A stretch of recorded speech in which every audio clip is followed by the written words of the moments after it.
ವೀಕ್ಷಕರೆಲ್ಲರಿಗೂ ನಮ್ಮ ವಾಹಿನಿಯ ದಿನ ಭವಿಷ್ಯ ವಿಶೇಷ ಕಾರ್ಯಕ್ರಮಕ್ಕೆ ಸ್ವಾಗತ.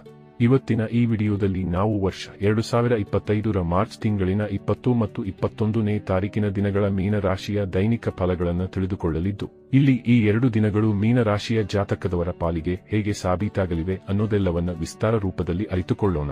ಅದಕ್ಕೂ ಮುನ್ನ ನಮ್ಮ ವಿನಂತಿ ಎಂದರೆ, ನೀವಿನ್ನೂ ನಮ್ಮ ಚಾನೆಲ್ ಸಬ್ಸ್ಕ್ರೈಬ್ ಮಾಡಿಲ್ಲವೆಂದರೆ ಈ ಕೂಡಲೇ ನಮ್ಮ ಚಾನೆಲ್ ಸಬ್ಸ್ಕ್ರೈಬ್ ಮಾಡಿ. ಜೊತೆಗೆ ನಮ್ಮ ಎಲ್ಲ ವಿಡಿಯೋಗಳ ಅಪ್ಡೇಟ್ಸ್ಗಳಿಗಾಗಿ ಸಬ್ಸ್ಕ್ರೈಬ್ ಬಟನ್ ಪಕ್ಕದಲ್ಲಿರುವ ಬೆಲ್ ಐಕಾನ್ ಬಟನ್ ಕೂಡ ತಪ್ಪದೇ ಕ್ಲಿಕ್ ಮಾಡಿ. ನಿಮ್ಮ ಜೀವನದಲ್ಲಿಯೂ ಏನಾದರೂ ಸಮಸ್ಯೆಗಳು ಬಾಧಿಸುತ್ತಲಿದ್ದರೆ ಈ ಕೂಡಲೇ ಸ್ಕ್ರೀನ್ ಮೇಲೆ ಕಾಣ್ತಿರುವ ನಮ್ಮ ಗುರೂಜಿ ನಂಬರಿಗೆ ಕರೆ ಮಾಡಿ ಶೀಘ್ರವೇ ಶಾಶ್ವತ ಪರಿಹಾರ ಕಂಡುಕೊಳ್ಳಿ. ವೀಕ್ಷಕರೇ, ಇಲ್ಲಿ ಮೊದಲಿಗೆ ಮಾರ್ಚ್ ತಿಂಗಳಿನ 20ನೇ ತಾರೀಕಿನ ದಿನದ ಮೀನ ರಾಶಿಯ ದೈನಿಕ ಫಲಗಳನ್ನು ತಿಳಿದುಕೊಳ್ಳುವುದಾದರೆ, ಈ ದಿನದಂದು ಚಂದ್ರದೇವನು ವೃಶ್ಚಿಕ ರಾಶಿಯ ಮೂಲಕ ನಿಮ್ಮ ಭಾಗ್ಯಭಾವದಲ್ಲಿ ಗೋಚರಿಸಲಿದ್ದಾನೆ. ಹೀಗಾಗಿ ಇಲ್ಲಿ ನಿಮಗೆ ಭಾಗ್ಯದ ಭರಪೂರ ಸಹಕಾರ ಲಭಿಸಲಿದೆ. ಅಲ್ಲದೆ ಇಲ್ಲಿ ಚಂದ್ರದೇವನು ನಿಮ್ಮನ್ನ ಕರ್ಮಗಳ ಮೇಲೆ ನಿಮ್ಮನ್ನ ಹೆಚ್ಚು ಫೋಕಸ್ಡ್ ಆಗಿರಿಸಲಿದ್ದಾನೆ. ಇಲ್ಲಿ ನೀವು ಪರಿಶ್ರಮ ಮತ್ತು ಶ್ರದ್ಧೆಯ ಮೂಲಕ ನಿಮ್ಮ ಕೆಲಸ ಕಾರ್ಯಗಳಲ್ಲಿ ತೊಡಗಿಕೊಳ್ಳುವುದು ನಿಮಗೆ ಹೆಚ್ಚು ಲಾಭದಾಯಕವಾಗಿ ಸಿದ್ಧಗೊಳ್ಳಲಿದೆ.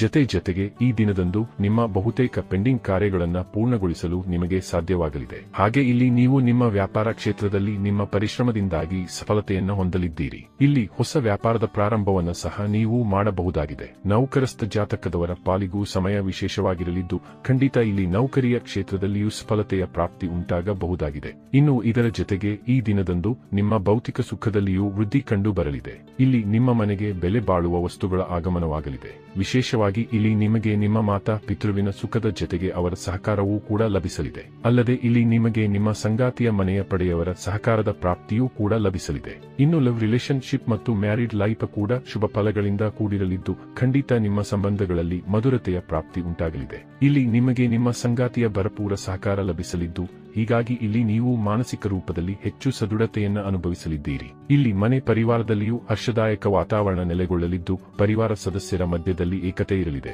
ವಿಶೇಷವಾಗಿ ಇಲ್ಲಿ ನಿಮಗೆ ಮಾತಾಪಿತೃವಿನ ಸುಖದ ಪ್ರಾಪ್ತಿ ಉಂಟಾಗಲಿದ್ದು, ಇದು ನಿಮ್ಮ ಆತ್ಮವಿಶ್ವಾಸದಲ್ಲಿ ವೃದ್ಧಿಯನ್ನುಂಟು ಮಾಡಲಿದೆ. ಮನೆಯಲ್ಲಿ ಯಾವುದಾದರೂ ವಿಶೇಷ ಕಾರ್ಯಕ್ರಮದ ಆಯೋಜನೆಯೂ ಆಗಬಹುದಾಗಿದ್ದು, ಹೀಗಾಗಿ ಇಲ್ಲಿ ನಿಮ್ಮ ಮನೆ ಪರಿವಾರದಲ್ಲಿ ಸಂಬಂಧಿಕ ಆಗಮನವಾಗಲಿದ್ದು, ಬಹುದಿನಗಳ ನಂತರ ಹಲವರ ಭೇಟಿ ನಿಮಗೆ ಖುಷಿಯನ್ನ ನೀಡಲಿದೆ. ಇಲ್ಲಿ ಸ್ಟಾಕ್ ಮಾರ್ಕೆಟ್, ಕಮೋಡಿಟಿ ಸೆಕ್ಟರ್ನಲ್ಲಿಯೂ ನಿಮಗೆ ಲಾಭದ ಫಲಗಳು ಲಭಿಸಲಿದೆ. ಆದರೆ ಇಲ್ಲಿ ನೀವು ಹೂಡಿಕೆಗೂ ಮುನ್ನ ಒಂದಿಷ್ಟು ಬುದ್ಧಿವಂತಿಕೆಯನ್ನ ಪ್ರಯೋಗಿಸಬೇಕಾಗುವುದು.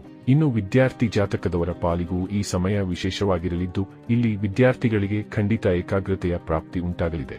ಜೊತೆಗೆ ಇಲ್ಲಿ ವಿದ್ಯಾರ್ಥಿಗಳು ಇಚ್ಛಿತ ಫಲಿತಾಂಶ ಹೊಂದಬಲ್ಲವರಾಗಿ ಕಂಡು ಬರಲಿದ್ದಾರೆ. ಇನ್ನು ಇದರ ನಂತರದಲ್ಲಿ ಇಲ್ಲಿ ಮಾರ್ಚ್ ತಿಂಗಳಿನ 21ನೇ ತಾರೀಕಿನ ದಿನದ ಮೀನ ರಾಶಿಯ ದೈನಿಕ ಫಲಗಳನ್ನು ತಿಳಿದುಕೊಳ್ಳುವುದಾದರೆ, ಈ ದಿನದಂದು ಕೂಡ ಚಂದ್ರದೇವನು ವೃಶ್ಚಿಕ ರಾಶಿಯ ಮೂಲಕ ನಿಮ್ಮ ಭಾಗ್ಯ ಭಾವದಲ್ಲಿ ಅತ್ಯಂತ ಸದೃಢನಾಗಿ ಗೋಚರಿಸಲಿರುವನು. ಹೀಗಾಗಿ ಈ ದಿನದಂದು ನೀವು ಸುಖ ಸೌಲಭ್ಯಗಳಿಂದ ಪರಿಪೂರ್ಣರಾಗಿ ಕಂಡು ಬರಲಿದ್ದೀರಿ.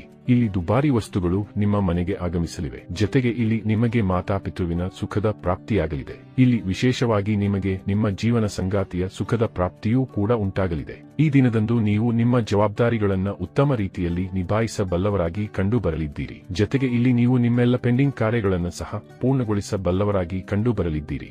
ವಿಶೇಷವಾಗಿ ಇಲ್ಲಿ ನಿಮ್ಮ ಕರ್ಮಕ್ಷೇತ್ರದಲ್ಲಿ ನೀವು ಪ್ರಗತಿಯನ್ನು ಹೊಂದುವ ಯೋಗವನ್ನ ಪಡೆದುಕೊಳ್ಳಲಿದ್ದೀರಿ. ಈ ವಿಶೇಷ ಸಮಯದಲ್ಲಿ ಕರ್ಮಹೀನರು ಕೂಡ ಕೆಲಸ ಕಾರ್ಯಗಳ ಕುರಿತಾಗಿ ಸಾಕಷ್ಟು ಫೋಕಸ್ಡ್ ಆಗಿ ಕಂಡು ಬರಲಿದ್ದಾರೆ. ಇಲ್ಲಿ ನೌಕರಿ ವಂಚಿತ ಜಾತಕದವರಿಗೂ ಉತ್ತಮ ಅವಕಾಶಗಳ ಪ್ರಾಪ್ತಿ ಉಂಟಾಗಲಿದೆ. ಅಂದರೆ ಇಲ್ಲಿ ನೌಕರಿ ವಂಚಿತರಿಗೆ ಇಚ್ಛಾನುಸಾರದ ನೌಕರಿಯ ಪ್ರಾಪ್ತಿ ಉಂಟಾಗಲಿದೆ. ಇಲ್ಲಿ ಈಗಾಗಲೇ ನೌಕರಿಯಲ್ಲಿರುವ ಜಾತಕದವರು ತಮ್ಮ ಇನ್ಕ್ರಿಮೆಂಟ್, ಪ್ರಮೋಷನ್ ಸಂಬಂಧಿ ಪ್ರಕ್ರಿಯೆಗಳನ್ನು ಕೈಗೊಳ್ಳಬಹುದಾಗಿದ್ದು, ಈ ದಿನದಂದು ನಿಮ್ಮ ಪ್ರಯತ್ನಕ್ಕೆ ಸಕಾರಾತ್ಮಕ ಸ್ಪಂದನೆ ದೊರೆಯಬಹುದಾಗಿದೆ. ಜೊತೆಗೆ ಈ ದಿನದಂದು ವ್ಯಾಪಾರ ಕ್ಷೇತ್ರದಲ್ಲಿ ಪರಿವರ್ತನೆ ಅಥವಾ ಹೂಡಿಕೆಯನ್ನು ಸಹ ನೀವು ಮಾಡಬಹುದಾಗಿದೆ. ಈ ದಿನದಂದು ನೀವು ಜನ್ಮಭೂಮಿಗೆ ಸಂಬಂಧಿತ ಯಾತ್ರೆಯ ಯೋಜನೆಯನ್ನು ಸಹ ರೂಪಿಸಿಕೊಳ್ಳಬಹುದಾಗಿದೆ. ಇಲ್ಲಿ ಜಮೀನಿನ ಖರೀದಿ, ಪ್ರಾಪರ್ಟಿಯಲ್ಲಿ ಹೂಡಿಕೆ ಮಾಡುವುದು ಕೂಡ ನಿಮ್ಮ ಪಾಲಿಗೆ ಫಲದಾಯಿಯಾಗಿರಲಿದೆ. ವಿಶೇಷವಾಗಿ ಇಲ್ಲಿ ವಾಹನದ ಇಚ್ಛೆಯ ಕೂಡ ಸಕಾರಾತ್ಮಕ ಫಲಿತಾಂಶ ನೀಡಬಹುದಾಗಿದೆ. ಇಲ್ಲಿ ಸ್ಟಾಕ್ ಮಾರ್ಕೆಟ್, ಕಮೋಡಿಟಿ ಸೆಕ್ಟರ್ ಸಂಬಂಧಿಯೂ ಸಮಯ ಖಂಡಿತ ಉಪಯುಕ್ತವಾಗಿ ಸಾಬೀತಾಗಲಿವೆ. ಆದರೆ ಈ ದಿನದಂದು ನೀವು ಭಾವನೆಗಳಲ್ಲಿ ಹರಿದು ಹೋಗಿ ಯಾವುದೇ ನಿರ್ಧಾರಗಳನ್ನು ಕೈಗೊಳ್ಳಬಾರದು. ಇಲ್ಲಿ ನೀವು ಭಾವನಾತ್ಮಕವಾಗಿ ದುರ್ಬಲತೆಯನ್ನು ಅನುಭವಿಸಬಹುದಾಗಿದೆ. ಇಲ್ಲಿ ವಿದ್ಯಾರ್ಥಿಗಳು ಕೂಡ ಪೂರ್ಣ ರೀತಿಯಲ್ಲಿ ಗಂಭೀರವಾಗಿರಲಿದ್ದು, ಓದಿನ ಪ್ರತಿ ಸಮರ್ಪಿತರಾಗಿ ಕಂಡು ಬರಲಿದ್ದಾರೆ. ಹೀಗಾಗಿ ಇಲ್ಲಿ ವಿದ್ಯಾರ್ಥಿಗಳಿಗೆ ಖಂಡಿತ ಏಕಾಗ್ರತೆಯ ಪ್ರಾಪ್ತಿಯೂ ಕೂಡ ಉಂಟಾಗಲಿದೆ. ಈ ದಿನದಂದು ಹಾಜರಾಗುವ ಪರೀಕ್ಷೆಗಳು ಅಥವಾ ಸಂದರ್ಶನಗಳ ದಿನಗಳಲ್ಲಿಯೂ ಉತ್ತಮ ಫಲಿತಾಂಶ ಹೊಂದುವ ಯೋಗವಿರಲಿದೆ. ಈ ವಿಶೇಷ ದಿನದಂದು ನಿಮ್ಮ ರಿಲೇಶನ್ಶಿಪ್ ಮತ್ತು ಮ್ಯಾರಿಡ್ ಲೈಫ್ನಲ್ಲಿಯೂ ನಿಮಗೆ ಮಧುರತೆಯ ಪ್ರಾಪ್ತಿ ಉಂಟಾಗಲಿದೆ. ವಿಶೇಷವಾಗಿ ಇಲ್ಲಿ ನಿಮಗೆ ನಿಮ್ಮ ಸಂಗಾತಿಯ ಭರಪೂರ ಸಹಕಾರವೂ ಕೂಡ ಖಂಡಿತ ಲಭಿಸಲಿದೆ. ಒಟ್ಟಾರೆಯಾಗಿ ಇಲ್ಲಿ ಈ 2 ದಿನಗಳು ನಿಮ್ಮ ಪಾಲಿಗೆ ಲಾಭದಾಯಕವಾಗಿ ಸಾಬೀತಾಗಲಿದ್ದು ತಪ್ಪದೇ ಈ ಸಮಯದ ಸದುಪಯೋಗ ಪಡೆದುಕೊಂಡು ಮುನ್ನಡೆಯಬೇಕು. ವೀಕ್ಷಕರೇ, ಇದು ಈ 2 ದಿನಗಳ ಮೀನ ರಾಶಿಯ ಫಲಗಳ ಸಂಪೂರ್ಣ ಮಾಹಿತಿ. ಈ ಮಾಹಿತಿ ನಿಮಗೆ ಇಷ್ಟವಾದರೆ ದಯವಿಟ್ಟು ವಿಡಿಯೋವನ್ನು ಲೈಕ್ ಮತ್ತು ಶೇರ್ ಮಾಡಿ. ಹಾಗೆ ಚಾನೆಲ್ ಸಬ್ಸ್ಕ್ರೈಬ್ ಮಾಡುವುದರೊಂದಿಗೆ ನಿರಂತರ ವಿಡಿಯೋ ಅಪ್ಡೇಟ್ಸ್ಗಳಿಗಾಗಿ ತಪ್ಪದೇ ಪಕ್ಕದ ಬೆಲ್ ಐಕಾನ್ ಬಟನ್ ಕೂಡ ಕ್ಲಿಕ್ ಮಾಡಿ.